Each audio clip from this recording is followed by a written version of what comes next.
Well, it's almost time for our next camping and overlanding adventure, guys. And as we get ready, one of the things that we want to do is make another improvement to our rig. You know, we built a seat delete system for the back seat in our Gladiator last year. It's done very well for us, but there are some things we'd like to improve. So today we're going to be building a brand new seat delete system. We'll show you why and how we do it in this video. Now, our rig setup is all about flexibility. When we're home and we're not traveling, we leave these seats in. And even if we're going to take a small trip, we might leave them in, or we might lift up and try to get some additional space to try to get things in like this. However, this is not necessarily good enough for long trips. We need this space in here so that we can get more things in and be able to use this entire compartment for travel storage. Now, a seat delete system is nothing more than a decking system that you put down when you remove the seats out of your vehicle. And that gives you a lot of additional space when you need to load up a lot of extra gear like we do when we go on a long trip. We prefer to build our own. However, if you just don't want to do that, there are some really great products on the market. We've been to dozens of these camping and overlanding events all over the country. We've seen tons of these different systems. In our opinion, the best one on the market today is Cargo Dog. It has built-in locks and lights. It is fantastically designed, easy to use, and it's one of the best priced ones on the market. So we'll put a link in the description for Cargo Dog if you don't want to build your own, if you just like to buy one. Now, once these seats are lifted up, we have an uneven surface, and this doesn't really work well. What's ideal is to then put down some type of a deck that's going to level this out, give you some space where you can put things up underneath, and give you a flat surface that you can put a refrigerator or your storage bins or whatever else it is that you need to carry with you in here in such a way that it's going to ride and not move around a whole lot on you. First things first, we'll need to get these seats out, and they're held in this case, by 4 bolts per seat.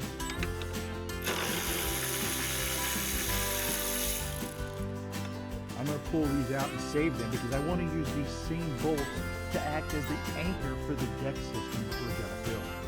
Now, one decision you need to make right now is what size plywood are you going to use? Are you going to use 3/4 inch like we are? Or are you going to go 1/2 inch?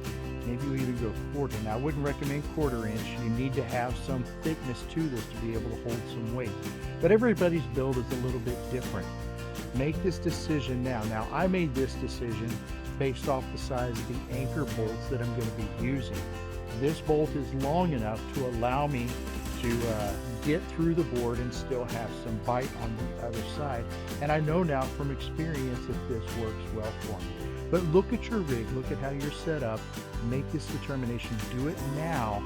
Again, and I base it off of the depth and length of your anchor bolts before you get going. The last thing you want to do is say, I'm going to use 3/4 inch plywood, and then when you go to try to mount it, find out that your anchor bolts are not long enough for 3/4 inch plywood. All right, now when these seats come out, I'm going to take them in the house to protect it, because when we get home, like I said, we're about flexibility. We want to put them back in and use the vehicle as it was designed to be able to carry multiple passengers. All right, well, here's our existing deck system, guys. This is the one we're going to replace. This is essentially 2 pieces of plywood and these little legs that we made to act as supports on the front. Remember, we used the anchor bolts that we took out of the seats like these to go in these holes and mount these down. And this has worked very well for us. It allows us the flexibility of maybe leaving that seat in over there and taking this out, or leaving, or vice versa. We can have the deck on this side and the seat on that side, or vice versa. But what we want to do is bring in our new IceCo refrigerator slide and put it right over here. The problem is it's too big to exist on that one single panel. So we want it to come out that door, not this one over here.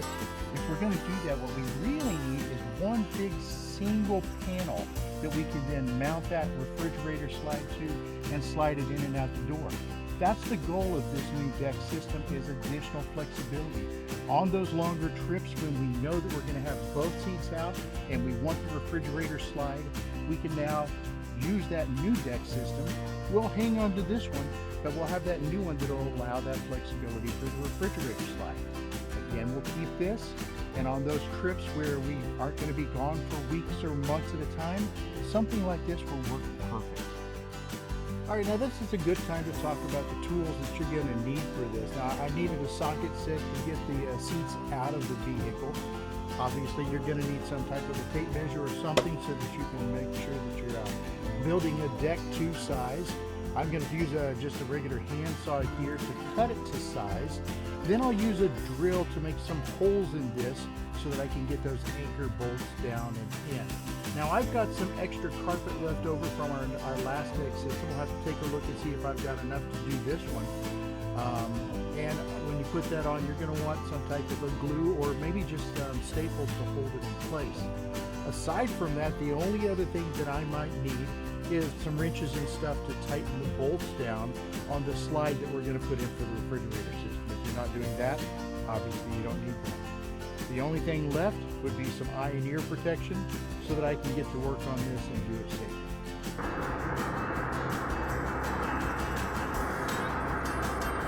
Now, one good thing about having built this system before is that I can use it in some ways as a template. For example, I know already where the drill holes need to be able to mount those down. So I'm going to do a little bit of a cheat here, be able to just drill down through here and make the holes without having to measure them again.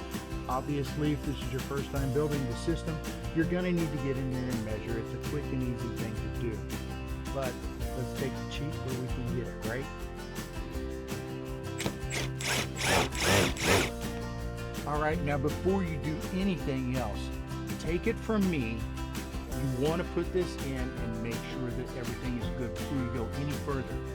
I set this in here, I put these anchor bolts in to make sure that I can actually get them through. If you have them in the wrong place, it's very easy to move that hole over a little bit, just re-drill it. Get this in the position that you want it. Make sure that all of your anchor bolts are actually anchoring before you go any further. Now when we get our deck system in, we're going to have it bolted up here. These anchor bolts are using the existing seat mounting bolts. But we're going to need something on this other end to help keep it stable and keep it lifted up. So we've just made these little legs. There's a lot of different ways that you can do this, but we used some extra wood that we had laying around. We just took something that was relatively sizable and built it this way. Now we put the legs under instead of mounting them on the ends. We've seen people do that. We just felt like this was going to be more stable. And we've also seen people make some very elaborate legs to go on their seat relief. This is a freestyle sport when it comes to this. And you can do this different ways, but this is what we've done. And then it just sits on the floor under the deck, and the deck can sit right on top of it. Obviously, you're going to need to measure for your rig and see what size these need to be, but this is just right for us, and it does a very good job. We, by the way, do not secure this to the deck itself. We have seen a lot of people doing that, where they'll set this down, they'll put the deck on top, they'll run some bolts or screws down into this to make it one contiguous piece. But we find it easier to put together, take apart, and store if these are not connected. You're going to have to decide what works best for you. Well, good news is that it looks like we've got enough of this carpet left over from our first seat delete that I should be able to do this for the second. I was just laying this out to make sure I had enough, and then I'm just going to get some snips here and work my way around and trim it with a little bit of excess all the way around. Then I'll flip this over and I'll just staple it down real well. Once that's in place, I'll take a little knife and I'll cut holes for the bolts to go through, and then we can put it in and see what it looks like.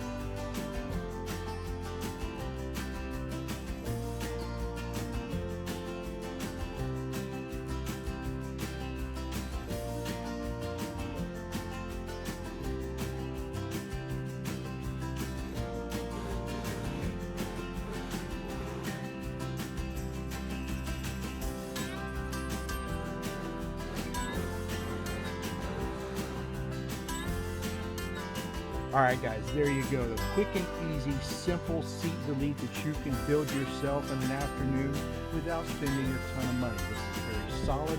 It's very secure. It's going to do everything we need it to do. Now I'm going to get in here and I'm going to put the Iceco slide on and get the Iceco refrigerator installed. If you'd like to see that, check out this next video. It's the Iceco VL45 Pro S, our brand new refrigerator from Iceco, and we're very excited about it. Please leave us a comment before you leave, and don't forget to subscribe. It's a small, quick, easy thing for you. It's very important for us. Thanks so much for watching. We hope to see you back here real soon on the Best Life Adventure channel.